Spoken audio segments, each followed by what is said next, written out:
आप ही मेरे कहने का मतलब है मेरे कमरे में और कोई नहीं आया सिवाय जोया के। मेरी बेटी अगर तुम्हारे कमरे में जाती है तो इसका मतलब ये नहीं है कि अंगूठी उसने उठाई है। मैं खुद पूछती हूँ अपनी जोया से। जोया, जोया। जी मामा। आपने सिद्रा खाला की अंगूठी उठाई? अंगूठी? मैंने तो कोई अंगूठी नहीं देखी। सुन लो क्या कह रही है वो। अब कह दो कि झूठ बोल रही है वो। आप ही मेरा मतलब ये नहीं था। बच्चे कमरे में खेल कूद रहे होते हैं, कहीं कहीं उनसे गिर गई होगी या उन्होंने देख ली होगी। क्यों? तुम्हारा कमरा कोई मैदान है और तुम्हारी अंगूठी कोई फुटबॉल थी जो मेरी बेटी खेल रही थी और गुम हो गई? आप ही मेरी बात सुने और समझें। खुदा न खास्ता कोई इल्जाम नहीं लगा रही हूँ मैं। बस बस रहने दो। जो तुमने इल्जाम लगाना था लगा दिया। मैं सिर्फ पूछ रही हूँ, कोई इल्जाम नहीं लगाया मैंने। जोया बेटा आप जाएं, स्कूल का काम करें, मैं चेक करती हूँ आके। जाओ बेटा। रहने दो ये एहसान तुम। मैं कोई अनपढ़ गवार नहीं हूँ जो अपनी बेटी को पढ़ा नहीं सकती। समझ आ रही है? मैंने तो तुम्हें प्यार मोहब्बत में कह दिया तुम घर में फारिग होती हो, मेरी बेटी को पढ़ा दिया करो।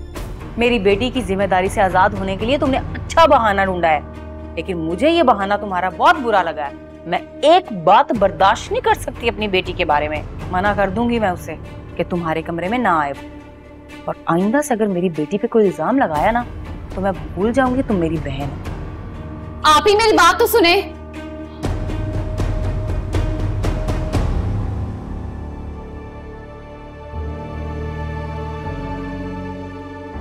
रुको, ये बात को तुमने बुलाया था? तुमने बुलाया था ना?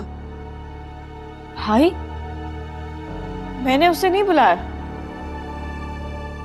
तुमने नहीं बुलाया तो क्या उसे इल्हाम हो गया था? भाई अगर तुमने रिश्ता नहीं करना तो हमारे मुंह पे इनकार कर दो ना। मैं जलील क्यों करवा रही हो? मैंने ऐसा कुछ नहीं किया। मैं क्यों बुलाऊंगी बात को?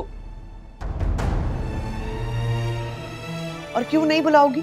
ये तमाशा लगाने की क्या जरूरत थी? हम दोनों क्या चाहते हैं? सिर्फ तुम्हारी भलाई चाहते हैं। और तुम क्या कर रही हो? हमारे बारे में क्या सोच रही हो? ये बदला दिया तुमने सारी बातों का। भाई अगर मुझे मना करना होता तो मैं उन लोगों के सामने आती ही क्यों? मुझे तो पता भी नहीं था कि वो गुड्डू को भिलवाने आने वाला है। भाई आप जाके बात से बात करें ना प्लीज।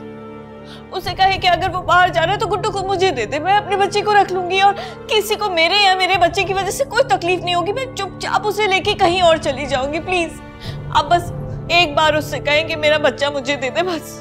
मैं बात करूंगा उससे, मैं बात करूंगा। जिसे बात करने की तमीज नहीं है, रिश्तों का लिहाज नहीं है। भाई वो ले जाएगा मेरे बेटे को। आप मेरी बात समझ क्यों नहीं रहे? मुझे मेरा बच्चा दिला देना प्लीज। चाहती क्या हो तुम? जो तुम्हारे भाई की बची कुची इज्जत है वो भी मिट्टी में मिल जाए। तुम्हें ये बात समझ में क्यों नहीं आती कि गुड्डू अपने बाप के पास है और महफूज है, और उसका तुम्हारे साथ ना होना तुम्हारे लिए बेहतर है। समझो इस बात को।